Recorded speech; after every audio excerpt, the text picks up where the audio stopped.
Good evening, legends. Tonight I am doing chicken satays. Just going to put a tablespoon of curry powder. I got the old Keens, pretty much available in most countries. And some curry powder. I'm going to go one and a half. What the hell? 1.5 tablespoons. Okay. And we want a teaspoon of brown sugar or palm sugar, and the salt.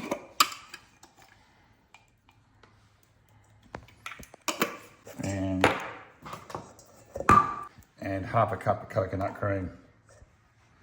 Oh, that's nice and thick, that one. Yeah. And then you just stir that all together.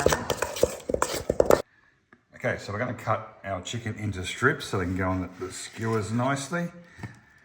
So we want them a little bit thicker than a stir fry width because you're going to put these on a skewer. Are these going on bamboo skewers? Yep. Okay.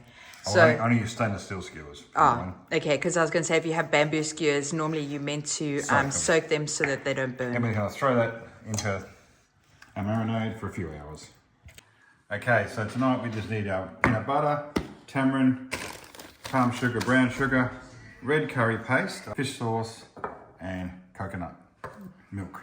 So we need about Cream. And coconut cream. Okay, we're going to put a cup of coconut milk.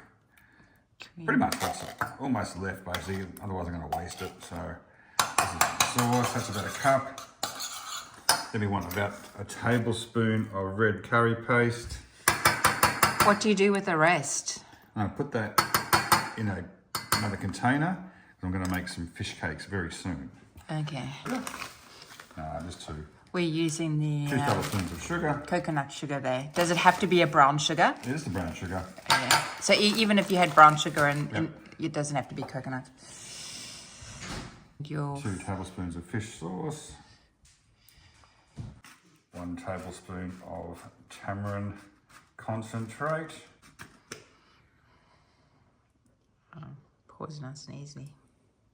3 tablespoons of peanut butter. Mix that through quickly. Put it on the stove, and do you bring it to boil or just heat it through? Yeah, don't boil it, just want to bring it to heat. Don't want to bring it to boil. Okay, so it's been marinating for a few hours. Now it's going to get our skewers. You can use our metal ones like this, or you get bamboo ones which you've soaked. And that's why I go for the long thread, so you can just thread them on like so. Right. You can squeeze through it. Just be careful, it can be sharp all the way through. Any loose bits, just go through them, stab them as well, up to the end. We can even go up the guts of it sometimes, if it's a nice long piece. Yeah, a little while. It's all finished. Very time consuming. It is a little bit time consuming, but it's definitely worth it. We had these in the fridge for the last half hour. I'm going to put them, I was going to cook them in the grill tonight instead of the barbecue because it's winter. And on the top element so it gets nice and crispy. So I'm just going to put these, I'll put them on wax paper for a few minutes, then I take them off. If you put them straight onto the metal, they stick, and when you try and get them off, you lose half your meat. So if I put it on this first, I'll show you what happens. They're fairly lean, and we're going to put these into the preheated 200-degree oven on the top rack. Get them nice and crispy. Okay, so it's just been going 5 minutes. Just enough so I can get them off the wax paper.